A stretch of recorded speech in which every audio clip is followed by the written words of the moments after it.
webinar regarding something that's typically not interesting, but it's something everybody deals with, which is taxation and how to do things correctly, how to sell cross-border within the EU on Shopify. We're going to talk about compliance, but also conversion. My name is Ștefan Chiriacescu. I am the co-founder of E-commerce Today agency. And with me today on the call, I have Diana from our team, who is our head of digital experience. And I have Federico and Eduardo from eFinexit, who are going to talk about the compliance side of things and taxes.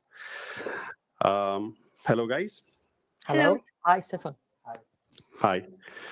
I'm going to just say a couple of words about e-commerce today, and then everybody's going to introduce themselves so you kind of know who to look forward to listening to a lot on our webinar today. Again, my name is Stefan. I co-founded e-commerce Today agency. I'm an ex-e-commerce business owner. I've done e-commerce ever since I was in college. I had a business in Romania, built it, sold it, then moved into freelance work consulting with clients from the US. And today, I'm the CEO of E-commerce Today agency, which is an agency that has 35 people working in it today, specialists, and we are a full-service agency doing specializing in Shopify. We did Magento and WooCommerce and others in the past, but now we specialize on Shopify, and we help businesses grow. With me, from my team today is Diana, who is our head of digital experience, and I'll let her tell you a few words about her role in our organization. Diana? So I'm Diana. I'm a senior e-commerce strategist with experience in digital retail, UX design, and conversion optimization. And I'm also the team leader of our Shopify experts team. Today, I will discuss the Shopify and the localization and how to set things up correctly in Shopify. Short, sweet, effective. Well done. Fantastic. Now we are going to go to our partners from eFinexit. Eduardo, Federico, I'll let you guys, I'll actually name one. So Eduardo, why don't you tell us a few words about yourself? You're next on my screen here. Yes, thank you, Stefan. Hello, everyone. My name is Eduardo Guttadavia, and I am the responsible of extended producer responsibility services in eFinexit. And I will talk to you about this, the compliance after this regulation in the European Union. Wonderful. Thank you so much. And Federico. Hi, everybody. Thanks for attending this webinar. Thank you, Stefan, for having us, and Diana. My name is Federico Falascina. I am the CEO and co-founder of eFinexit. I'm a tax advisor. I have experience since more than a decade on VAT compliance in the European Union, and I'm an expertise in VAT on e-commerce. So today we're going to talk about the main pillars of the VAT compliance for e-commerce companies in the European Union. Can I go forward, Stefan, or do you want to add something? Let me just say a couple of words about the structure of today's webinar, and then I'll hand you the talking stick. So we've spread this webinar to cover A to Z, what you need to do to expand cross borders within the European Union. From in the very beginning, Federico and Eduardo are going to cover the technicalities, compliance, tax, European regulations, and what you need to take into account when you want to make this step, when you want to sell cross-border. Then Diana will pick up the conversation and talk about how to do this in Shopify, not just from a compliance and legal perspective, but from an actually functionality perspective and user experience. And I will cover just at the very end, the final part, which is going to be the email automation side of things, which is how do you adjust your email automation strategy when you want to sell cross-border. So we try to cover the entire experience as much as we can. Of course, we can talk about this for weeks and work on this for months, but right now we want to give everybody a crash course into this. So Federico, I'm going to put myself on mute right now, and I'm going to let you go through your presentation. Sure, thank you. Yeah, as I said, VAT compliance for e-commerce in the European Union is basically made by three pillars, which are the VAT registration, the OSS scheme, and the IOSS scheme. We will see in detail each one of these. First of all, the VAT registration, let's start by saying that is always needed when you are storing goods in another member state. So if you are moving inventory from your home country to another European member state without any property transfer, so you are the owner of the goods and you hold the goods in your home country and in the country where they are delivered in a warehouse, in a 3PL or whatever, you are responsible for VAT. So you are VAT liable in that country. So as an example, if you are a Romanian company which is using a 3PL in Germany, so you are storing goods ready to be sold and ready to be dispatched from Germany, you must apply for a VAT registration in Germany and file VAT returns every month or every quarter. It depends on the volume of sales. This is mandatory. So this is the first rule. When you move an inventory in another country, you must have a VAT registration there. The second pillar is the OSS scheme, which is very helpful because, and sometimes it's complementary to the VAT registration because it allows sellers to pay VAT in the country of delivery of the goods only for cross-border trades on B2C transactions. So if you are, let's use the same example as before, a Romanian company, and you are shipping your goods directly to end customers, so only B2C transactions in Spain or France or any other EU country, you can account for VAT and pay VAT in the country of delivery through the OSS without having to register with the VAT registration in that country. Most of the time, it's not very clear that the OSS scheme can be applied even to cross-border trades shipped from a country different from the one where you are established in. So, is there? I'm sorry to interrupt. Is there a limit to OSS? So, for example, I have a company in Romania and I want to start selling to clients in Hungary, in Central Europe, but EU countries, okay? So I'm going to be shipping the orders directly from my own warehouses, which are based in Romania. Is there a limit to the OSS? To the point where I have to there's no limit. There's no limit. You can reach high volumes, no problem. There's a threshold. There's a minimum threshold, which is 10,000 euros globally in the EU. After that, the OSS scheme is mandatory. So you must adhere to the OSS scheme and pay the VAT in the country of delivery under the threshold of 10,000 euros globally. You can choose to tax the goods in your home country, so in the country of departure. Got it. Thank you so much for the answer. And so, yeah, it's complementary with the VAT registration usually because if you have only a warehouse or a warehouse only in the country where you are established, you can choose to register for the OSS scheme, and you will be compliant in the whole European Union. But if you have some warehouses in other EU countries, you must have a VAT registration too, along with the OSS scheme registration.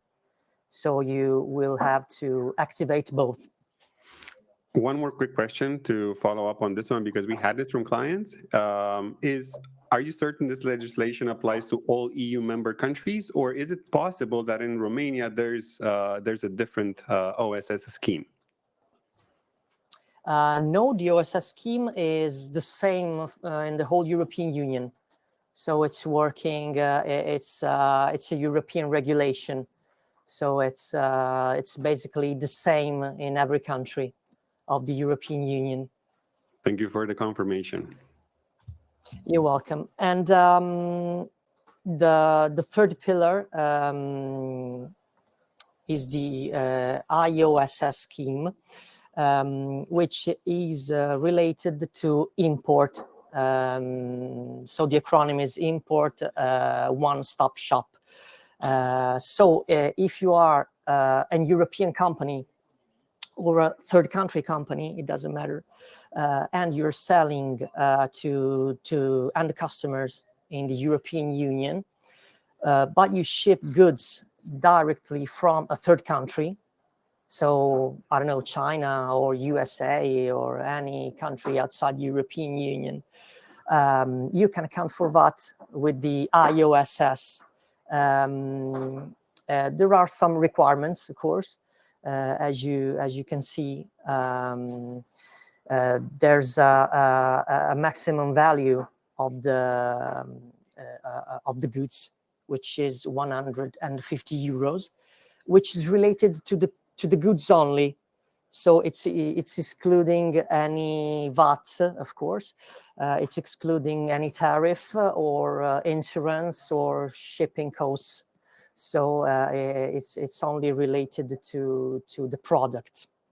And the goods which are subject to excise duties cannot be relevant to the IOSS. As you cannot account for VAT on these products using the IOSS.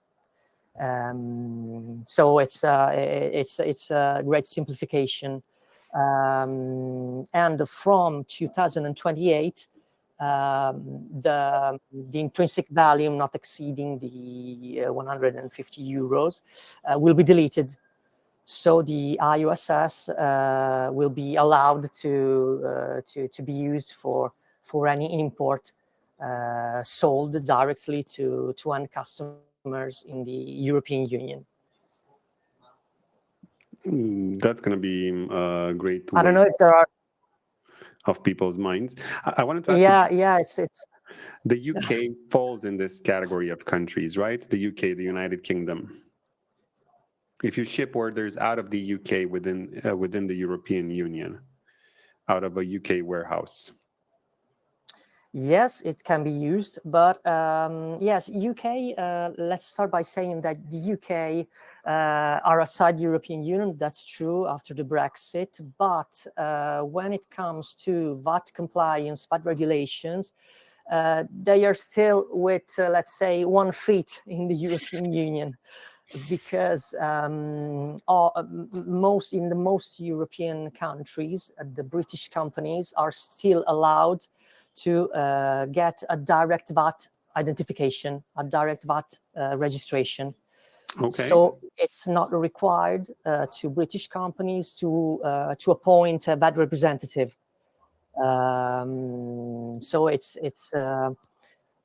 very cost effective, first of all, and it's easier because you don't have to look for a tax representative, which is jointly liable for VAT. So it's very easy for British companies to account for VAT in the European Union, even after the Brexit. Sounds good. Thank you. Okay, so we have prepared some real cases about VAT compliance in the European Union. But first of all, let me remind all the audience that we have a poll. It will be shared soon by Stefan. And there are a couple of questions in order to understand where is your company, where are your companies based. So, okay, we have Romania. Okay, great. This is basically required because companies outside the European Union, except for a few countries, and the United Kingdom are among these, are required to appoint a tax representative in the European Union. So it's useful for us to understand where the audience of e-commerce today is mostly based. Okay, so about the real cases. We have, the first one was a VAT overpayment in Germany. The company had a refund of 5,200 euros. This is very, unfortunately, this is, it's not rare because we've seen many cases like this one I'm talking about, because most of the time VAT accountants, tax advisors in general are they have a difficulty to understand which transactions must be declared, must be filed through the VAT registration in a certain country, and which ones are to be declared through the OSS. So we have seen many cases like this. The taxpayer is paying the VAT, let's say in France, for sales in France through the VAT registration and through the OSS, the same transactions. So it's a double payment of VAT. So we talk with the tax authorities, and we show them all the documents and all the tax reports in order to amend the erroneous VAT declaration, and they get the refund for the double payment of VAT. The second case was with an Amazon seller, which was using the commingling program of Amazon in Poland. So basically, Amazon was selling the products to this company in Poland, and this company was shipping them throughout Europe. So they had a big VAT credit in Poland because they had many purchases in Poland, but the VAT was accounted with the OSS because they were shipping the goods from Poland to end customers in the whole European Union.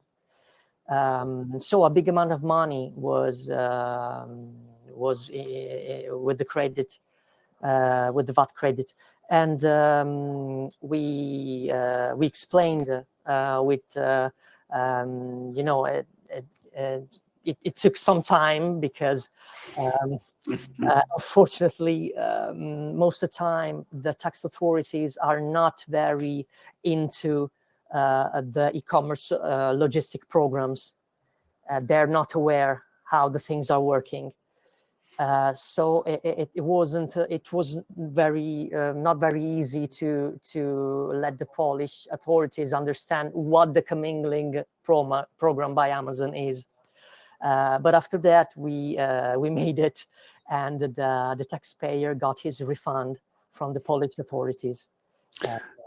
So this is a Polish company that was paying VAT to the local IRS or finance authority in Poland, and you, with eFinaxit, out of Italy, you built a case, and then you went with that case to the Polish financial authority, and you presented the situation, and you were empowered by your Polish client to be their representatives, and you basically managed to get them this 70,000 euros credit from their local authorities.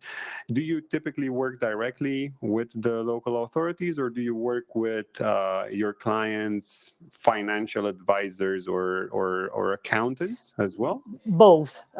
We most of the time we talk directly with the tax authorities because the financial advisors sometimes are not aware of the EU regulations on tax compliance.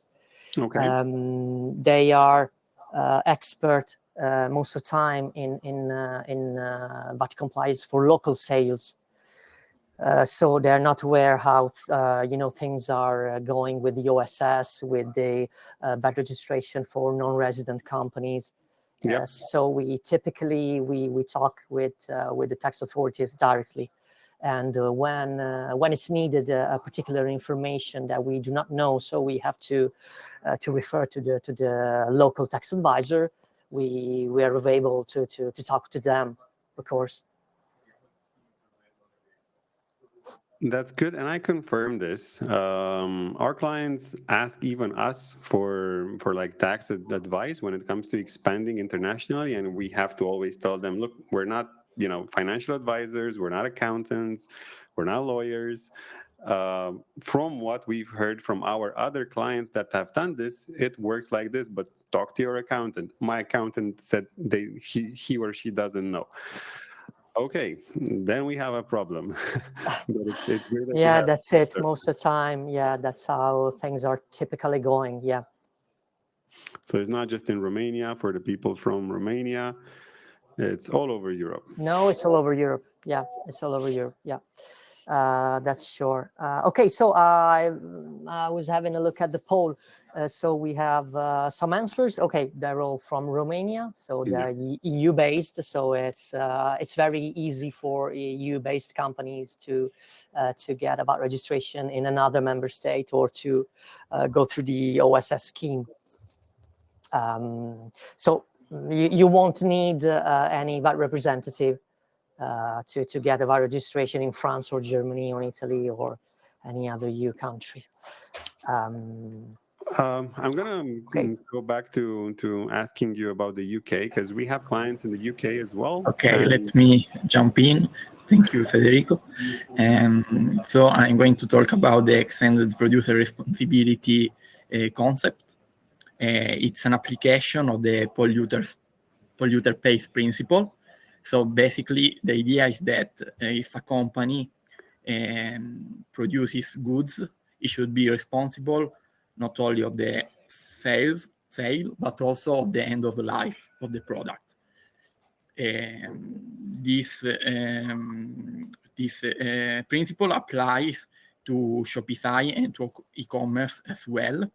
If you are based in Romania, for example, and you sell to customers in France, Germany, or other European Union countries, you may be subject to registration in the various EPR systems. Because at the moment, each country has different organizations dealing with this.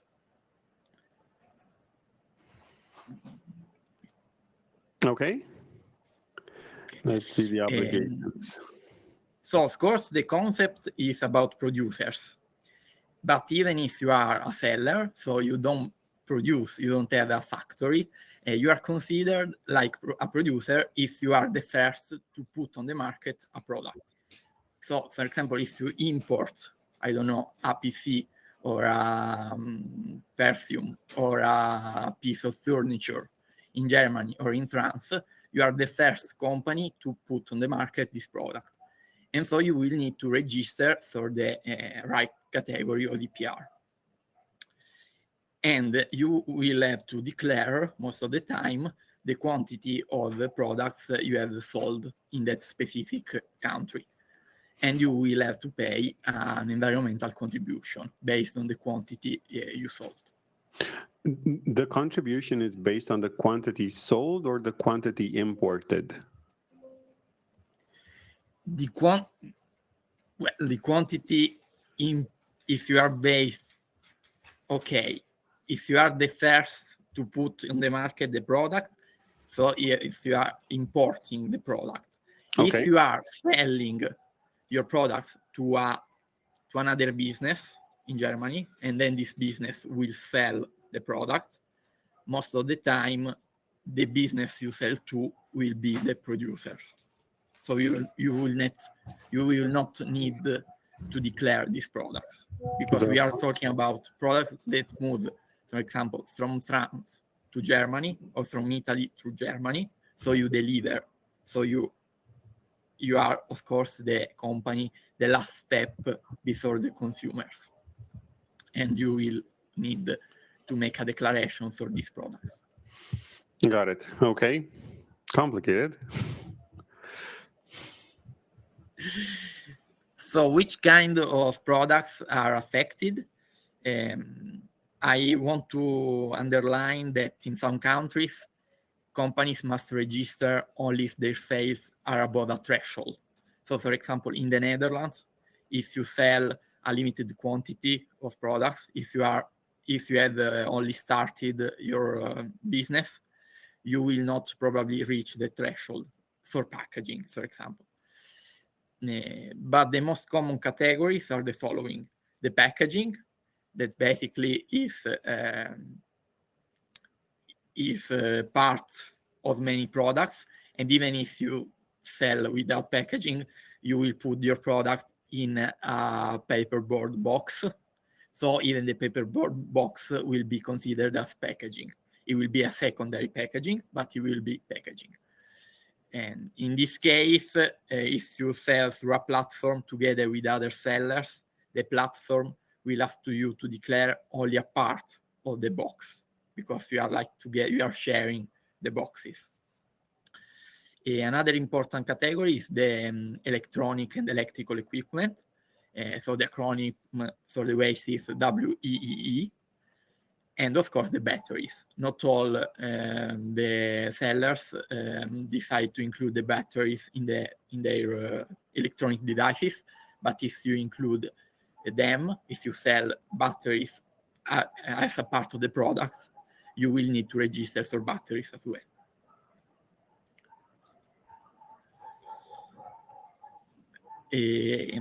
Other EPR categories that are increasing as importance are textile, that include not only clothes, but also shoes, and single-use plastic. Single-use plastic can be, of course, plastic cups, like the ones you can see in the slide, but also balloons and also food containers, for example.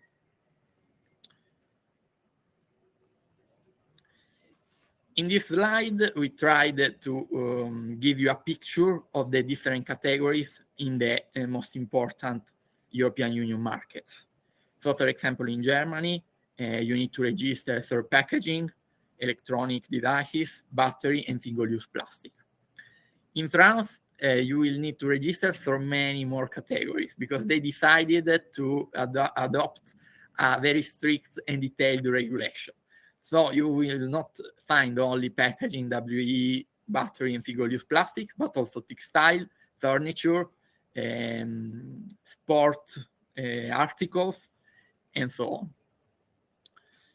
In Spain, we have at the moment only packaging, WE, and battery, while in Austria, they added also single-use plastics. In the Netherlands, to conclude, you will need registration for packaging if you are above a certain threshold, WEE, and batteries.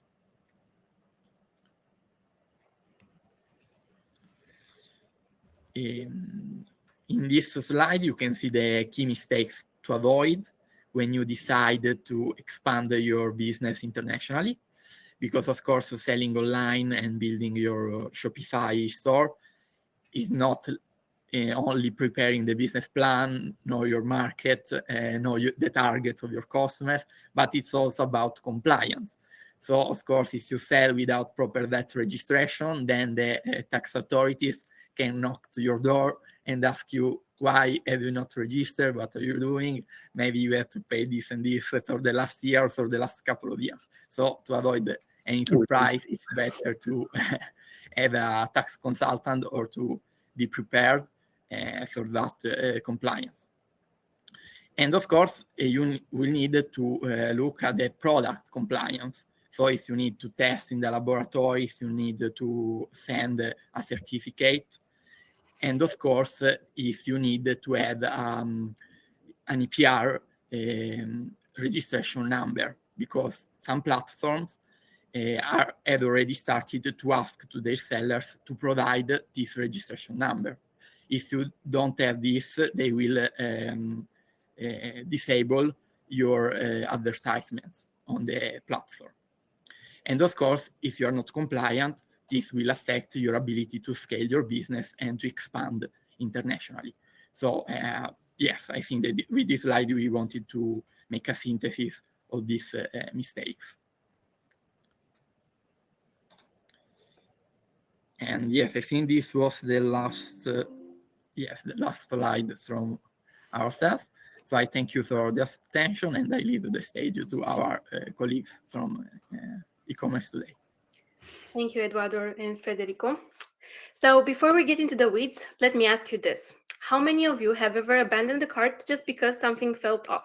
So maybe the prices suddenly showed up in a foreign currency, maybe the taxes popped up at the very last second, or maybe you just weren't sure if the store was legit. I'm pretty sure everyone did this at some point. And at the checkout is where the customers make their final judgment call. Is the digital handshake that says, yes, I trust you with my money.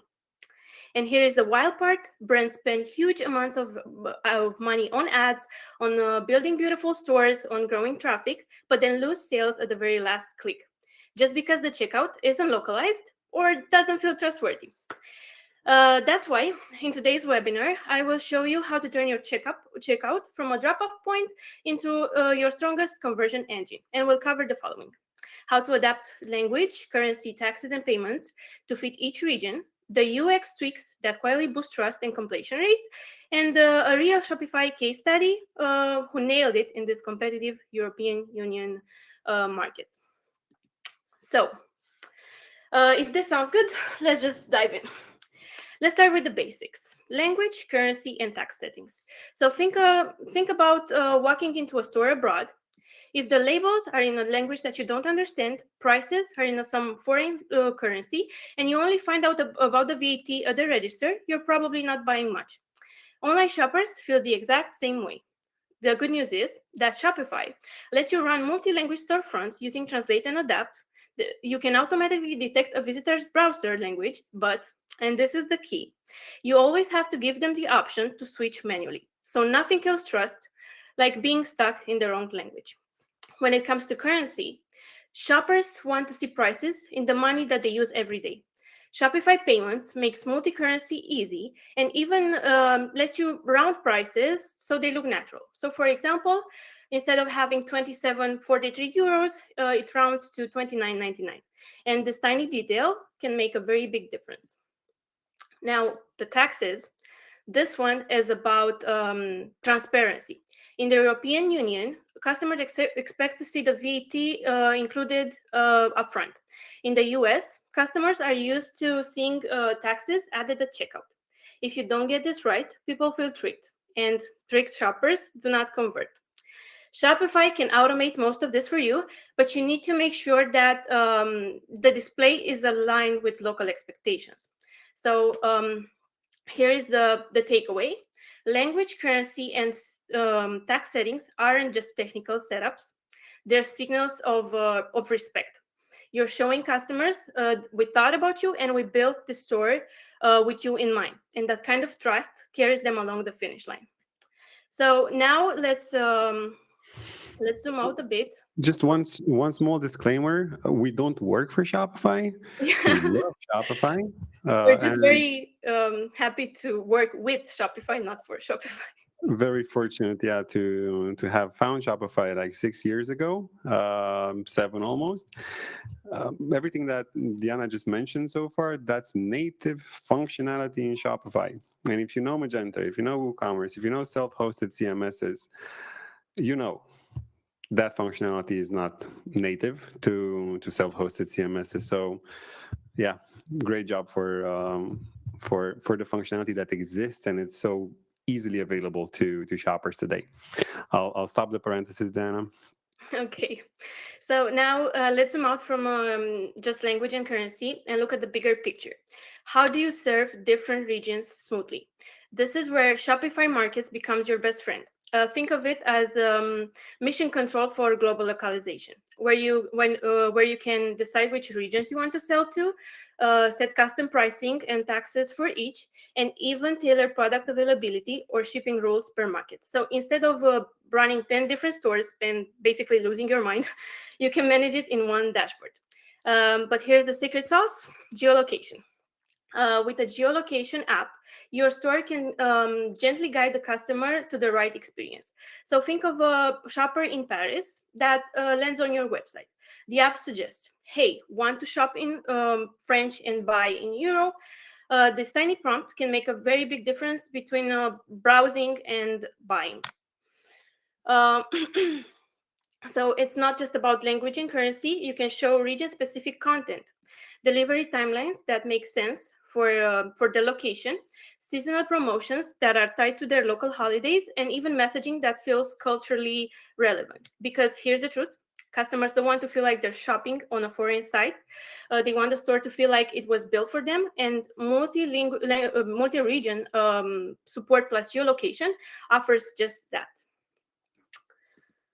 Now, let's talk money, literally. One of the easiest ways to lose a sale is to offer the wrong payment methods. It doesn't matter how great your product is. If a shopper doesn't see their go-to way of paying, they'll just bounce. And the kicker: preferences aren't universal. They're deeply regional.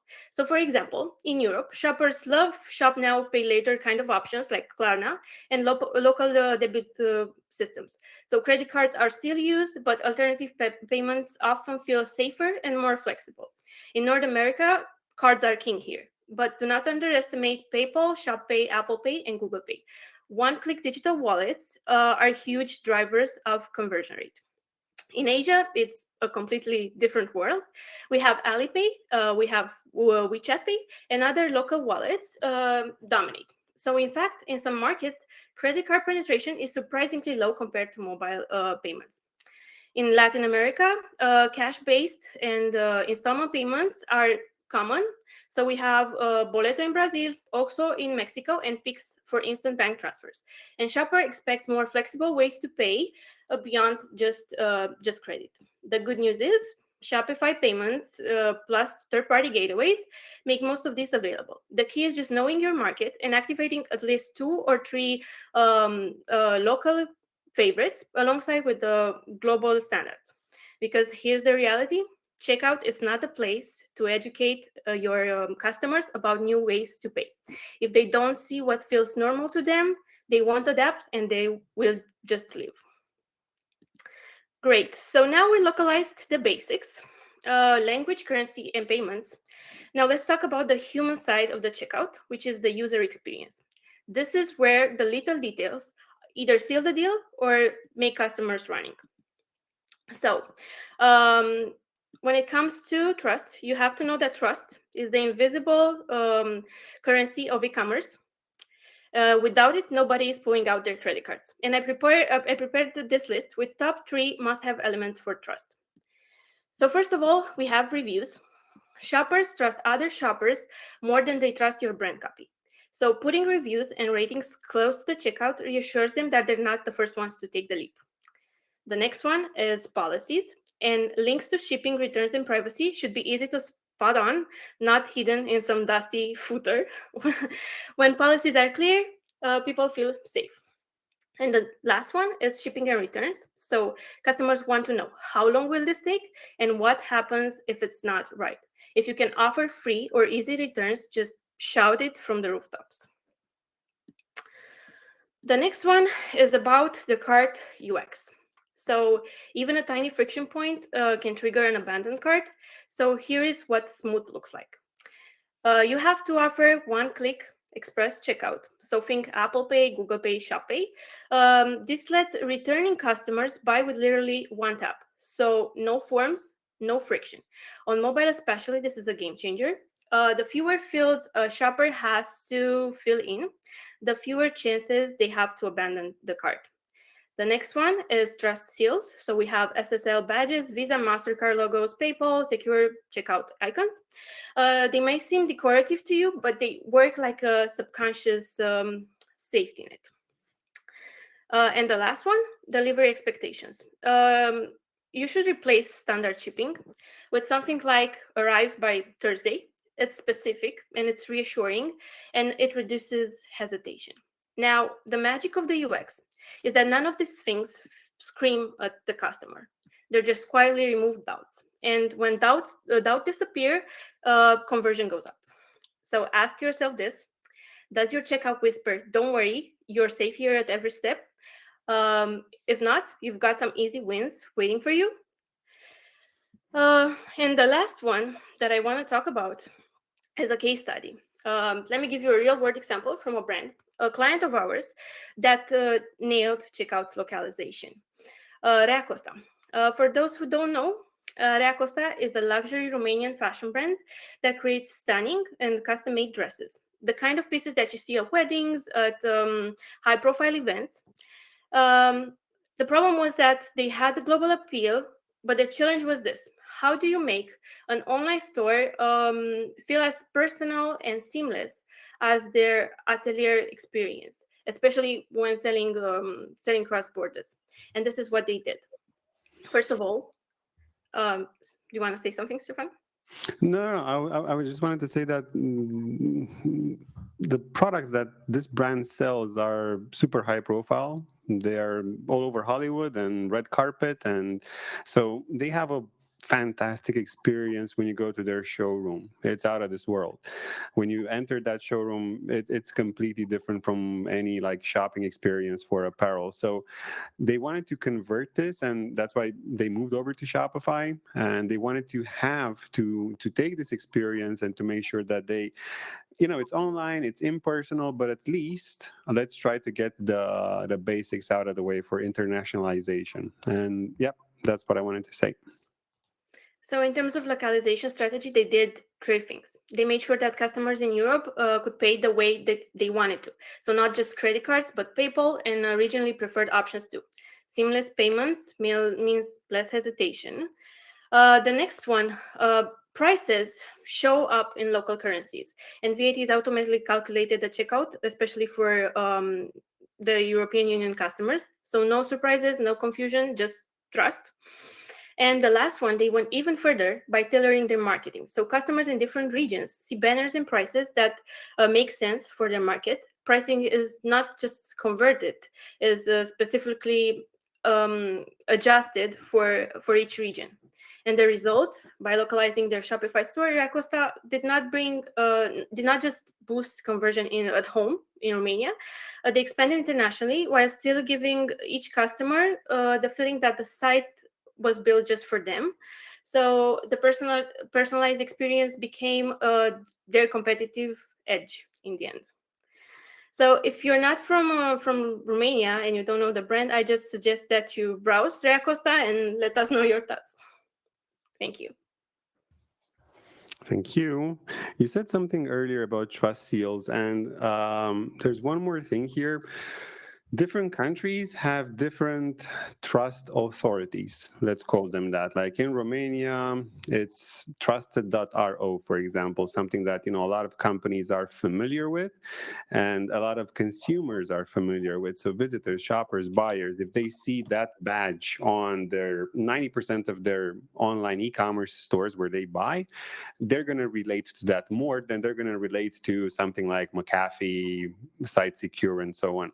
So So another tip here or trick in order to improve and personalize your experience for customers in their countries is just to do either a short chat GPT or some research for yourself and look at what are the top trust authorities in the country where you want to expand to.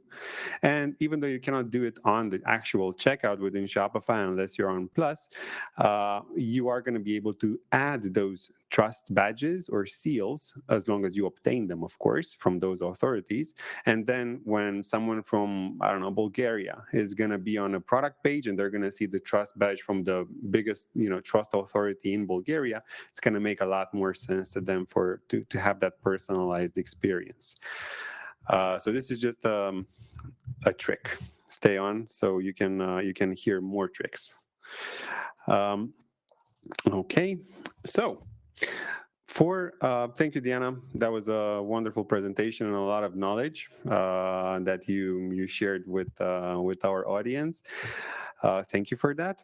Now, at e-commerce today, we think that there's two things you need in order to be successful with e-commerce in general.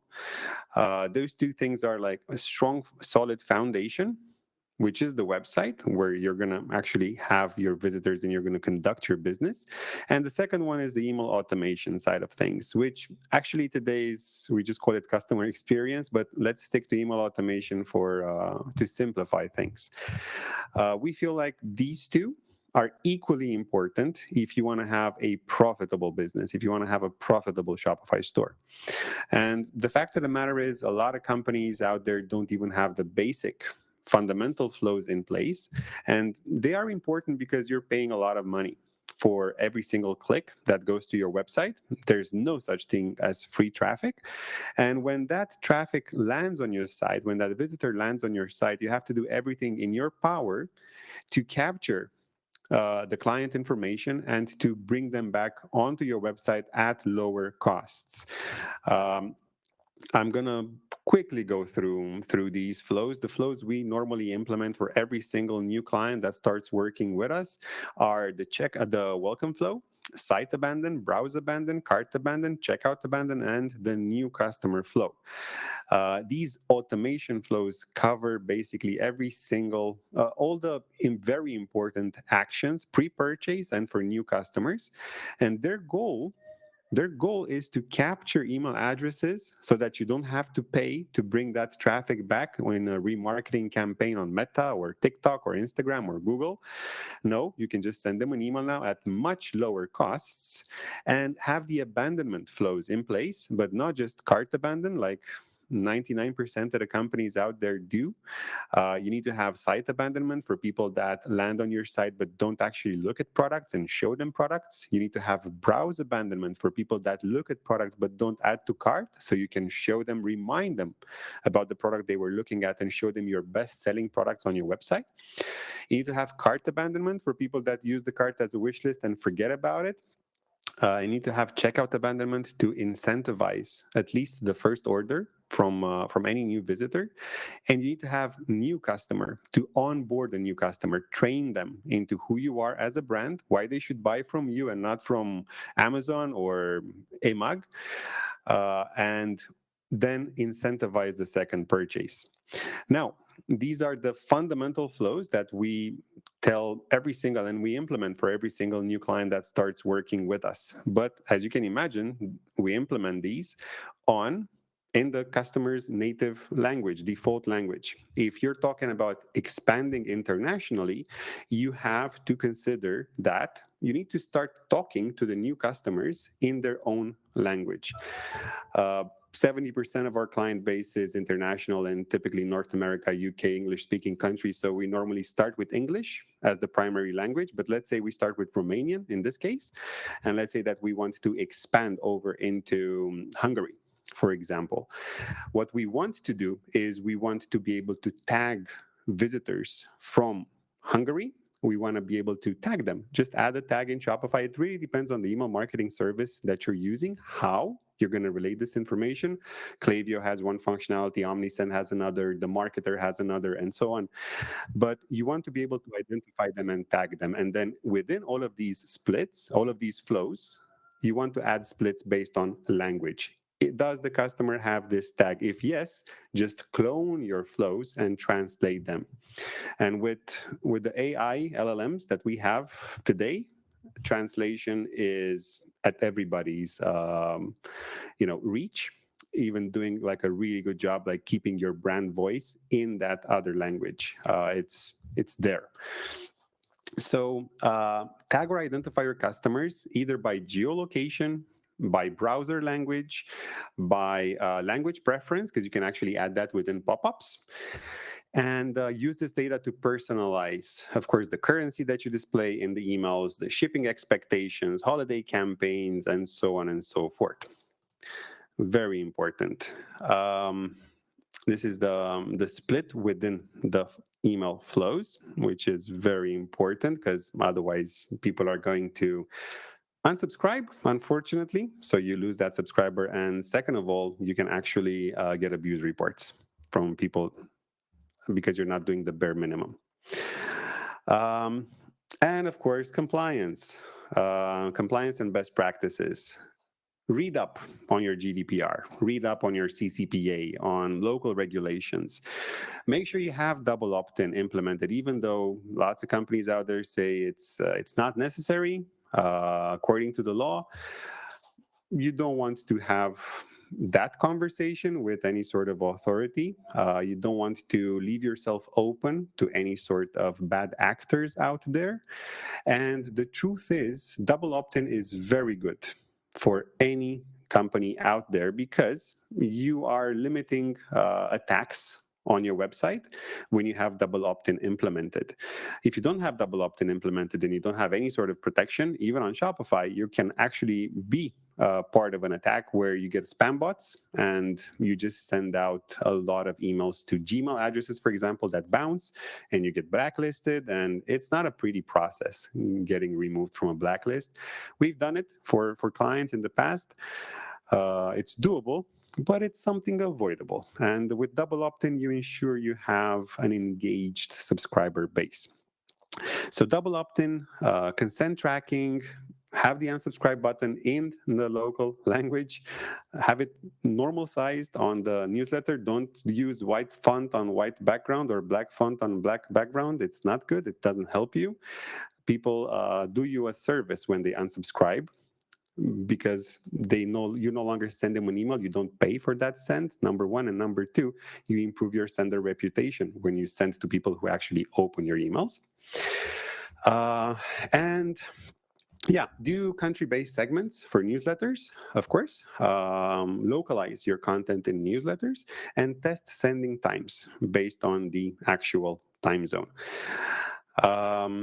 That's pretty much it. So have a solid foundation and then clone it, identify your foreign customers, and of course, translate everything you have there, personalize their experience. Remember the trust badges we were talking about earlier?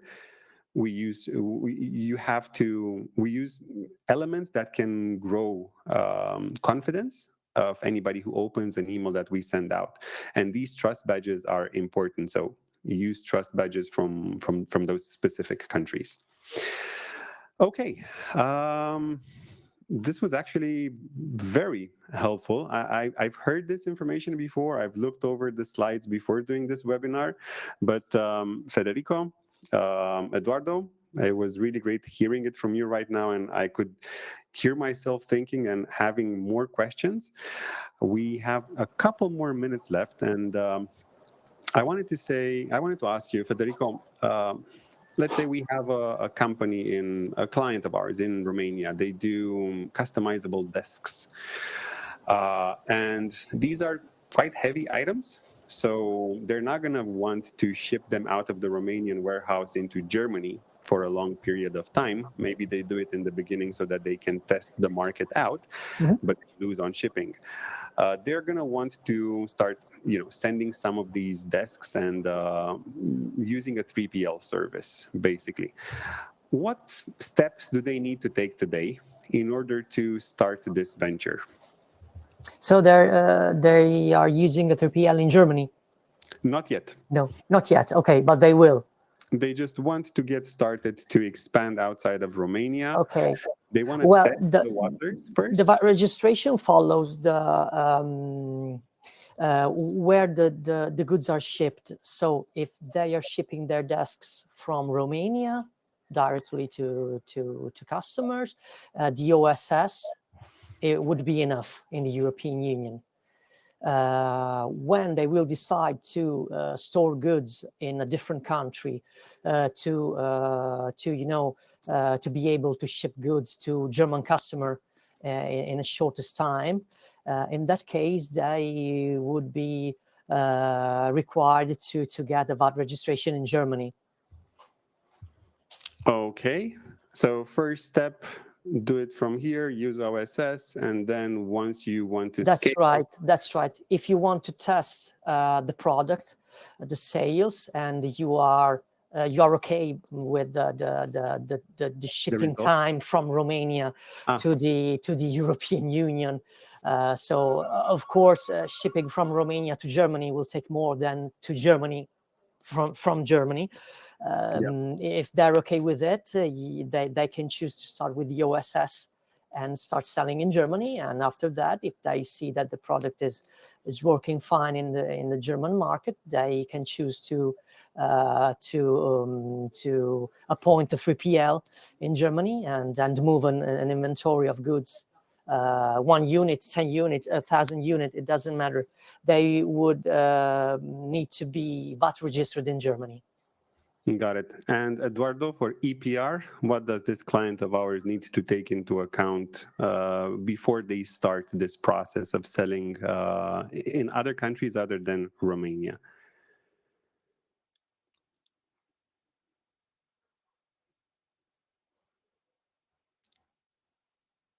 You're on mute. Yes, but can you repeat, please, the question? Yeah. So with regards to EPR, Yes. the EPR part of things, what does our client need to take into account before they start to sell their desks? These are going to be desks with wood, electronics, a bit of plastic on them. So what do they need to take into account when they sell in Germany? Okay, if they sell in Germany, these desks with electronics, and they will need to register in the packaging register, and also to subscribe an agreement with a dual system, because there are two, like to pass to solo, you need to register with the public authority, but also with an organization of producers for packaging. And you will need to register as well with your organization in the WEE register, and to declare how much electronic devices you sell. And of course, you will need to declare the plastic and the paperboard packaging as well. It's important to know that the WEE declarations are monthly, while the packaging declarations are yearly. So it's straightforward to declare the packaging, while for the WEE you need to follow and to have reports every month. So this is something that could be externalized to eFinaxit? Yes, of course. Wonderful. We provide this kind of services. Thank you for the question. And we can follow you through the registration and through declarations. And of course, we are available also to answer your questions if you just need some basic information. And we have, of course, some reminders. So if you decide to work with us, we will send you emails, and we will contact you to send us the report. Or we can also set up a system to download the report on your behalf. So you will not need to care about any part of the process. There's a lot of things that e-commerce business owners worry about today. So EPR should ideally be one less thing to worry about. So it's great to have eFinaxit services here. Eduardo, Federico, Diana, thank you so much for your time today. I hope this information was useful to the people attending. We're going to have a recording here, so we're going to be able to share it after the presentation with the attendees and people that may have missed or joined later. Until our next webinar, thank you guys. Have a wonderful day, and good luck with your sales. Thank you. Thanks, everybody. Thank you. Bye-bye.